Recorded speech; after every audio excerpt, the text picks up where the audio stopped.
Hello students, ये 10th class की जो मैथमेटिक्स है सीबीएसई और एचपी बोर्ड और बहुत सारे बोर्ड, उसकी एक्सरसाइज 3.3 का जो थर्ड क्वेश्चन है उसका थर्ड पार्ट है। तो इसको आप ध्यान से देखिए। मैंने ये स्टेटमेंट लिखी है इसकी। जो जो क्वेश्चन है, the coach of a cricket team buys 7 bats and 6 balls for rupees 3,800. Later, she buys 3 bats and 5 balls for rupees 1,750. Find the cost of each. Means यह हमें क्या पता करना कि एक किसी क्रिकेट टीम का कोच वो 7 बल्ले खरीदता है और 6 गेंदें खरीदता है, और वो कितने रुपए में खरीदता है? 3,800 रुपये में।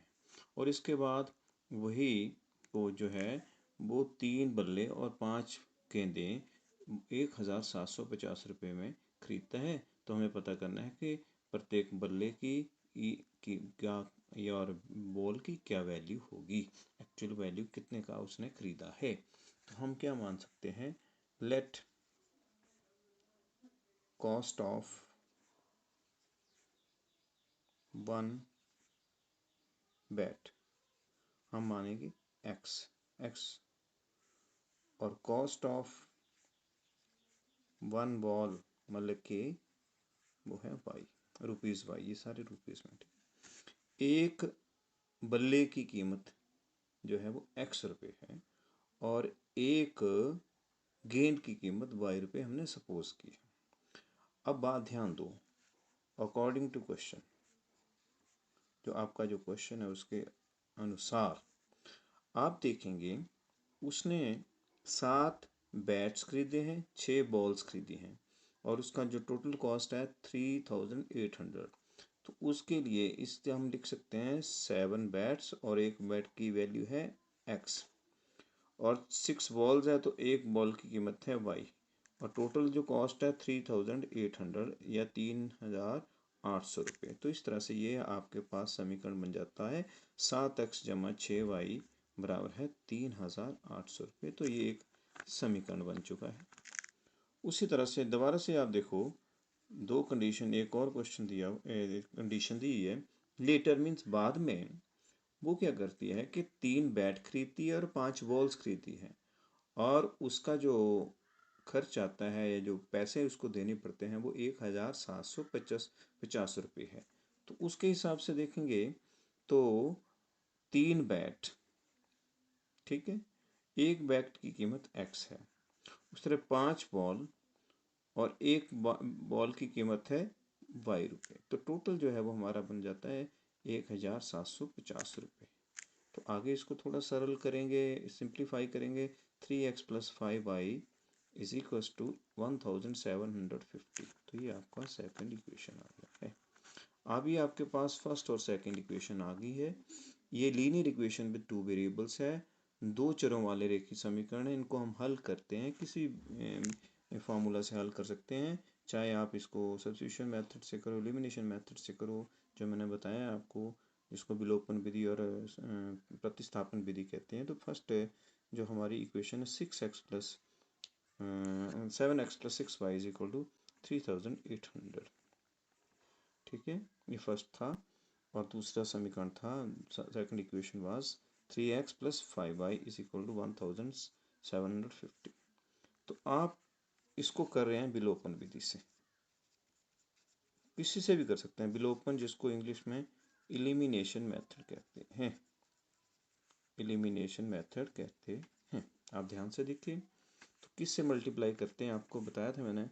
जो फर्स्ट इक्वेशन है उसको आपने सेकंड इक्वेशन का जो x का कोफिशिएंट है या गुणांक है उससे करना है, और सेकंड इक्वेशन को किससे मल्टीप्लाई करना है? जो फर्स्ट इक्वेशन में x का गुणांक जो कि 7 है। तो इसको आगे क्या लिखेंगे? 3 इंटू 7 21x, 3 इंटू 6 18y, और ये क्या बन जाता है 0 0 एंड ये देखिए मल्टीप्लाई करके ये आ रहा है,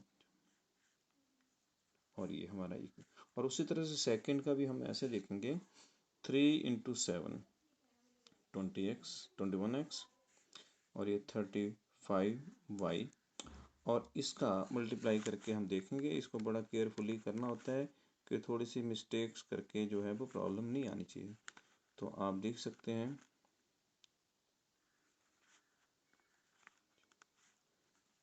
ये बन रहा हमारे पास, तो हमारे पास आ रहा है 12, ये जो भी आंकड़ा आपके सामने आ चुका है इसको मल्टीप्लाई करने के बाद ये हमारे पास थर्ड इक्वेशन और फोर्थ इक्वेशन आ चुकी है। आप देखेंगे इसको मल्टीप्लाई आपने ठीक किया है कि गलत किया है, ये आप बड़े ध्यान से देखना है ताकि मिस्टेक नहीं होनी चाहिए। अब आपने इसको, मैंने बताया था अगले स्टेप में आपने थर्ड इक्वेशन में से फोर्थ इक्वेशन को माइनस करना है। साइन चेंज हो जाएंगे, इसके कैंसिल हो जाएंगे, हमारे पास ये 17y आ रहा है। और इसी तरह से इसमें भी आप देखते हैं कि इसमें क्या आता है। आपके सामने ये जो हमारा आया है, ये आपके सामने ये इसका भी माइनस साइन है, इसका भी माइनस साइन है। तो जो y है वो किसके बराबर रहता है, 850 850 upon 17 minus cancels with minus, तो ये हमारे पास 50 आ जाता है। तो जो वैल्यू ऑफ y है वो हमारे पास 50 आ चुकी है। नाउ आप क्या करेंगे, अब हम क्या करेंगे, आप y को जो है वो आप इसमें पुट करेंगे फर्स्ट या सेकंड इक्वेशन, जो भी आप कंफर्टेबल समझते हैं। आप फर्स्ट में भी कर सकते हैं, सेकंड किसी एक में करना है पर। तो ये हमारे पास 3x plus 5y equals to 1750। तो इस तरह से आप जो 50, जो आप वैल्यू 5 की है वो हम डाली 50, तो ये हमारे पास आ रहा है 1750। 3x is equals to 250 plus this, so 3x 1750 minus 250।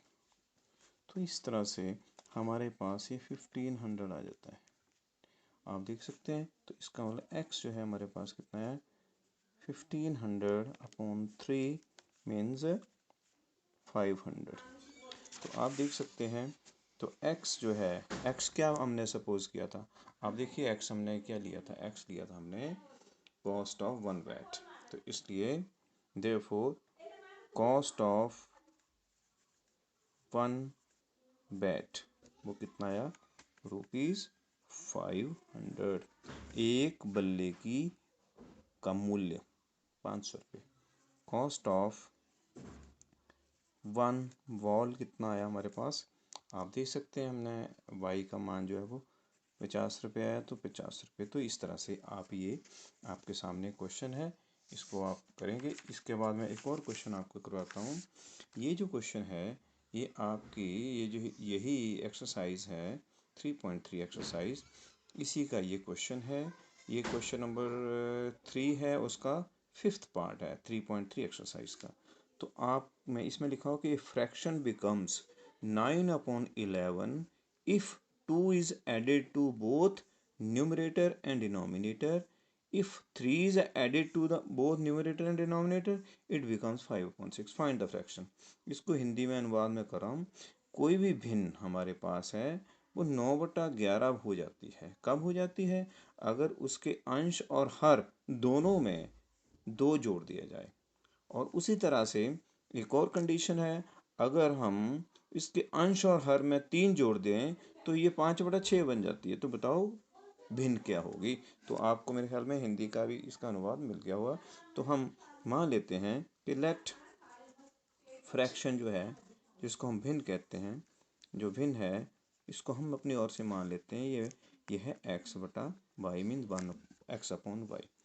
जो फर्स्ट कंडीशन हमारे पास क्या है, फर्स्ट कंडीशन क्वेश्चन में क्या दिया हुआ है, फर्स्ट कंडीशन में दिया हुआ कि अगर if 2 is added to both numerator and denominator, मतलब कि अंश में भी अगर हम 2 जोड़ें, हर में भी आप 2 जोड़ें, तो हमारा जो फ्रैक्शन है या भिन्न है वो 9/11 बन जाती है, लिखा हुआ वहाँ पर ऊपर।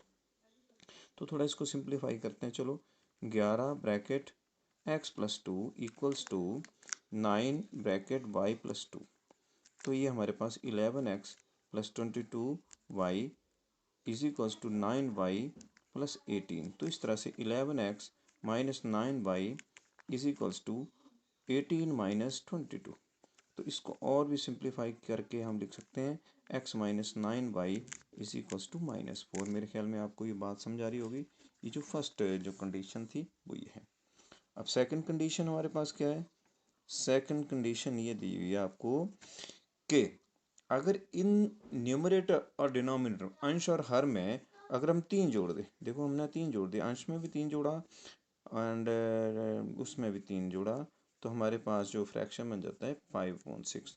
तो इसको हम जो देखते हैं सिंप्लीफाई करते हैं इसको, ये बन जाता है, इसको क्रॉस मल्टीप्लाई किया हमने x+3 और यहाँ पर 5 इंटू वाई प्लस 3। तो इसको और अच्छा करेंगे हम, सिंप्लीफाई करेंगे 6x plus 18 is equals to 5y plus 15। इसको और थोड़ा सा करें, इक्वेशन की फॉर्म में लेके आए 6x minus 5y is equals to 15 minus 18।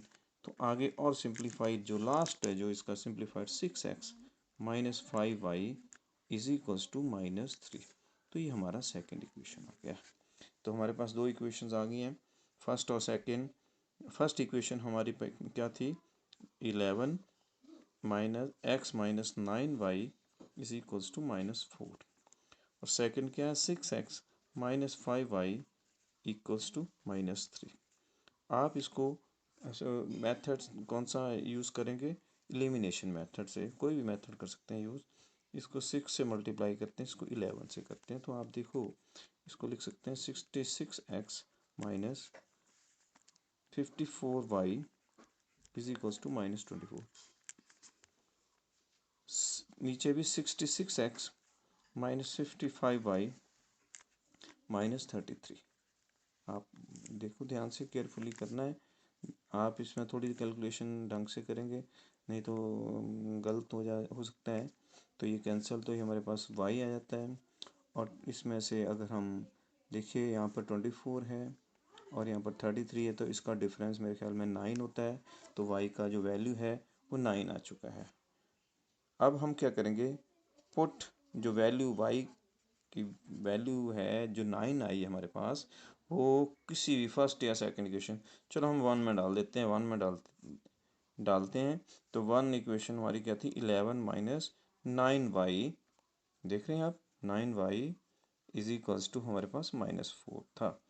ठीक है, तो इसमें आप देखो, आप बड़े ध्यान से देखो, 11x माइनस 9 इंटू वाई का वैल्यू 9 है इज इक्वल्स टू -4। आप ध्यान दो इसमें, 11x minus 81 is equals to -4। आप देख रहे हैं यहाँ पर ये सारी चीज़ें देख रहे हैं। हमारा y का वैल्यू 9 है, 9 इज टू 9 84। आप देखो ये हमारे पास क्या है? 11x minus 9y is equals to 4। आपने 9, इसकी वैल्यू y की वैल्यू 9 आई है, आपने इसमें वैल्यू डाला है, तो 11x माइनस 9y, 9 इंटू 9 80। तो ये हमारे पास 11x is equals to -4 plus 81 उधर चला गया। तो हमारे पास क्या बचता है? आप देख सकते हैं यहाँ पर बचता है 77। तो x जो हमारे पास आता है 77/11, जो कि 7 के बराबर आ रहा है। तो आप देख सकते हैं, तो इसलिए हमारा जो फ्रैक्शन है वो क्या आ गया? x कितना निकला था हमारा? 7, और y कितना निकला था? 9। तो आप बड़े क्लियरली इसको देखिए क्वेश्चन, आपका जो आंसर आ क्या है? 7/9। तो इसी के साथ एक और क्वेश्चन आपके सामने, आप ध्यान से देखिए इसको। एक और क्वेश्चन है, ये भी उसी एक्सरसाइज का है, 3.3 एक्सरसाइज। आप समझ रहे हैं इसको? इसमें लिखा है कि उसने लिखा हुआ है, आप देख सकते हैं, थर्ड क्वेश्चन है 3.3 एक्सरसाइज का, 6th पार्ट है इसका। 5 years hence the age of Jacob will be 3 times as that of his son। और इसके बाद साथ में लिखा है 5 years ago Jacob's age was 7 times that of his son, what are their present ages। आप इसको बड़े ध्यान से देखो बेटा, इसका हिंदी में भी मैं आपको इसकी जो करूँगा, इसमें लिखा कि 5 साल बाद से 5 साल बाद, अब से 5 साल बाद जो जैकब की एज है, उम्र है, वो अपने बेटे की उम्र की 3 गुना रह जाएगी या होगी। और 5 साल पहले, पीछे 5 साल, अब से वर्तमान से, प्रेजेंट से पीछे, पास्ट में 5 साल पहले जैकब की एज जो थी वो अपने बेटे की एज की 7 टाइम्स है। तो आप बताना है कि उनकी प्रेजेंट एजेस क्या हैं। तो ये आपको क्वेश्चन मैं करवा रहा हूँ, अब इसको बड़े ध्यान से समझना है। इसको देखिए, ये क्वेश्चन है, तो इसमें हम मान लेते हैं कि let present age of Jacob, Jacob एक इंसान है, उसकी जो एज है वो हमने ये मान ली है। तो अगर, तो present age of his son, उसके बेटे की एज भी हम ले लेते हैं, वाई ईयर्स है ना, ठीक है। जो फर्स्ट कंडीशन उसमें क्या लिखा है, फर्स्ट कंडीशन में देखो, 5 years hence means after 5 years क्या होगा, जैकब एज क्या हो जाएगी, ये बन जाएगी x+5। कितनी होगी बेटा, x, क्योंकि हर इंसान 5 साल, अगले 5 साल वो बूढ़ा ही होगा, 5 साल और बढ़ जाएगी। तो सन्स एज कितनी हो जाएगी, वो भी 5 साल बढ़ जाएगी। तो क्या कंडीशन बन गई, जैकब की जो एज है वो अपने सन की एज का कितना गुना है, 3 टाइम्स। 3 टाइम्स कैसे लिखते हैं, 3 times of present the age of son, age of son that is y+5, उस समय की एज की 3 गुना। मतलब ये देखिए, आप देख रहे हैं ध्यान से, ये है जैकब की एज और ये है सन की एज, कितने, 5 साल बाद। तो वो 3 गुना रह जाएगी। तो इस तरह से इसको समीकरण को लिखना पड़ेगा, x+5 is equal to 3y+15, right. Next step में लिखेंगे x-3y इज इक्वल्स टू 15-5, और ये हमारे पास इक्वेशन आती है x-3y इज इक्वल्स टू 10। ये हमारा फर्स्ट इक्वेशन आ चुका है। अब सेकंड कंडीशन देखो, सेकंड कंडीशन क्या है, what is second condition. Second condition में कहता है कि 5 years अगो, 5 साल पहले, कितने ईयर्स अगो, 5 years अगो, 5 years अगो, 5 साल पहले जैकब्स एज कितनी होगी, आप सोचो, पिछले 5 साल, तो वो एज होगी x-5 साल कम था, वो यंगर था 5 साल। सन्स एज कितनी होगी, वो भी 5 साल यंगर था, ठीक है। तो उसके हिसाब से आप ध्यान दो, आप बड़े स्पष्ट लिखा हुआ है। तो जो इससे क्या बनेगी बात, उसने बोला है कि 5 years ago Jacob's age was 7 times at that age of the son. मतलब कि 5 साल पहले जैकब की एज अपने बेटे की एज की 7 गुना थी। तो कहने का मतलब क्या है, देखिए, इसलिए हम कह सकते हैं this is age of father that is Jacob 7 times the age of his son, 7 गुना उसका, x-5 बराबर है 7y-5, और इसको और x-7y, सॉरी 35 होगा, ठीक है। और यहाँ पर क्या बन जाता है, -35 + 5। तो इसको और थोड़ा, इसको ध्यान से लिखो, इसको लिख सकते हैं x-7y इक्वल्स टू -30। तो ये सेकेंड इक्वेशन होगी। अब इसको ध्यान दो, ये हमारे पास 2 इक्वेशन आ चुकी हैं। मेरे ख्याल में आपको बात समझ आ रही होगी, आई होप है। तो अब इनको हम सॉल्व करेंगे। फर्स्ट इक्वेशन हमारे पास क्या है? फर्स्ट इक्वेशन है x minus 3y equals to 10 और सेकंड इक्वेशन है x minus 7y is equals to minus 30, right. इनको हम सब्ट्रैक्ट कर देते हैं क्योंकि इसको मल्टीप्लाई करने की ज़रूरत नहीं है, क्योंकि इनके कोफिशिएंट्स ऑलरेडी इक्वल हैं, तो मल्टीप्लाई करने की ज़रूरत नहीं है। हम इनको मल्टीप्लाई इसीलिए करते हैं कि ताकि इनके जो एक कोफिशिएंट एक जैसा आ जाए। तो हम सॉल्व कर रहे हैं। देखिए आपके सामने है, ये 4y इज इक्वल्स टू 40 आ जाता है और ये जो y इक्वल्स टू 40/4 जिसको हम कहते हैं 10 ईयर्स आ जाता है, 10 आ जाता है। सो आप y का जो वैल्यू है इसको आप फर्स्ट या सेकंड इक्वेशन में भी कहीं भी डाल दो आप। तो मैं फर्स्ट में डाल रहा हूँ। फर्स्ट इक्वेशन हमारे पास क्या थी? x minus 3y, 3y, y का मान हमने 10 निकाल चुके हैं हम, इज इक्वल्स टू 10। आप देखेंगे x minus 30 is equals to 40, तो इसका मतलब ये हुआ कि x जो है वो 30 प्लस 10 इज इक्वल्स टू 40 हो रहा है। तो इसका मतलब हुआ कि x भी आपको मिल गया है और y भी आपको मिल गया है। आप देखो, जब x मिल गया y मिल गया तो हम कह सकते हैं therefore present age of Jacob की जो प्रेजेंट एज वो कितनी होगी? 40 years. Present age of his son वो कितनी होगी? 10 ईयर्स। तो इस तरह से आपको ये बड़े ध्यान से समझो ये क्वेश्चन। शायद देखो आप दोबारा से, इस तरह से हमने क्वेश्चन किया, ये आप देख सकते हैं। और इस तरह से आपको जो जेकब की जो प्रेजेंट एज और सन की भी प्रेजेंट एज आपको मिल चुकी है। तो आई होप आपको ये क्वेश्चन समझ आया होगा। तो एक और क्वेश्चन आपको बताता हूँ मैं।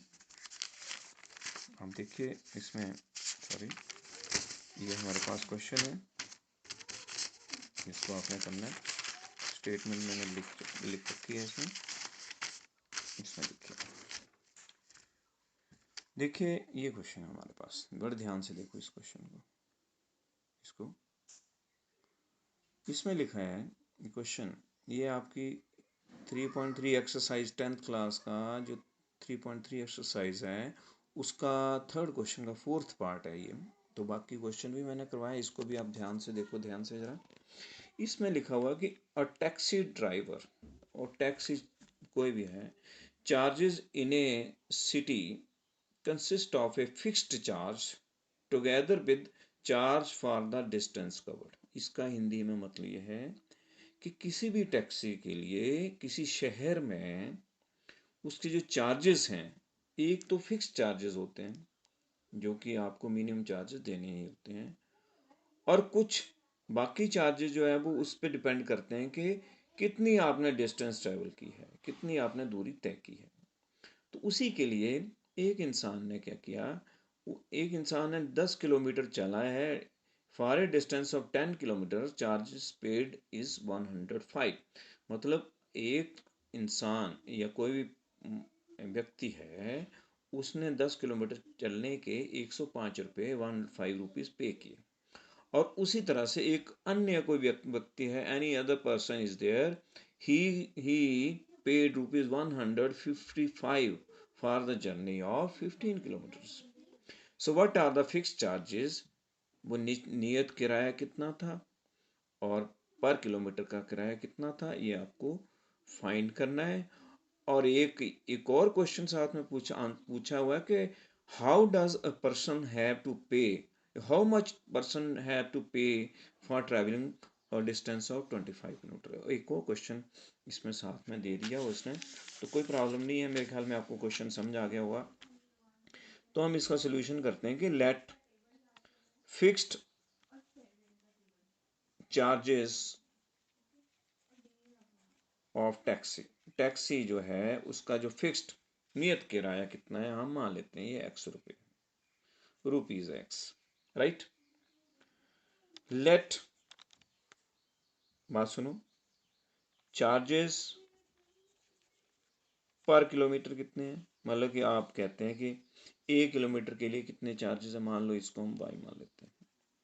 इसमें जो फर्स्ट कंडीशन क्वेश्चन में दी है आपको, जो फर्स्ट पर्सन है वो 10 किलोमीटर चलता है।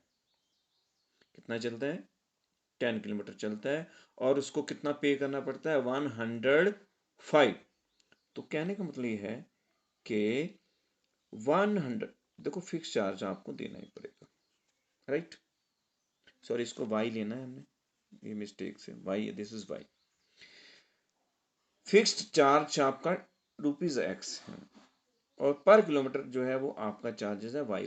तो आप 10 किलोमीटर चले हैं तो 10 into y is equals to total 105। कहने का मतलब ये हुआ कि x plus 10y is equals to 105। ये आपकी फर्स्ट इक्वेशन बन गई है। और जो सेकंड इक्वेशन है या सेकंड कंडीशन है, सेकंड कंडीशन हमारी क्या है? इसमें लिखा हुआ है कि he pays ₹155 for a journey of 15 kilometres. तो फिक्स चार्जेस आपको देने ही होंगे, प्लस 15 किलोमीटर्स आप चले हैं, ट्रैवल किया है, तो आपको जो कितना खर्चा आया है इतना। तो इसको आप सिंप्लीफाई करें, x plus 15y is equal to 155। ये सेकेंड इक्वेशन है। अब इनको सॉल्व करेंगे। इस फर्स्ट इक्वेशन में से सेकेंड इक्वेशन माइनस करो और ये करने पर क्या आया? x plus 10y is equals to 105 और x plus 15y is equals to 155। इनको आप सब्ट्रैक्ट करेंगे तो ये देखिए आप, ये हमारे पास -5 आ रहा है और ये बन जाता है इक्वल्स टू 50, -50। तो इस तरह से आप लिख सकते हैं कि y जो है वो कितना, -50 अपॉन -5, और ये कितना आ रहा है? +10। Now put y is equals to 10 in any equation और x प्लस 10 इंटू वाई का वैल्यू 10 है इक्वल्स टू 105। तो आप देखेंगे यहाँ पर x plus 100 is equals to 105। तो x जो है हमारे पास क्या आ रहा है? 105 माइनस 100 इज इक्वल्स टू ₹5। तो आपका x जो आपको मिल चुका है, आपको y भी मिल चुका है। तो आप देख सकते हैं, आप जो फिक्स्ड जो आपके चार्जेस जो आपने बोला fixed charges for of taxi, therefore fixed charges for taxi वो कितना होगा? ₹5। चार्जेस पर किलोमीटर कितने हुए? मतलब 1 किलोमीटर के लिए कितने चार्जेस आपने फाइंड किए थे? y, that is ₹10। Thank you बेटा, ये आपको मैंने किया है, इसमें लाइट की प्रॉब्लम है लास्ट क्वेश्चन में, तो I am sorry, see you next time.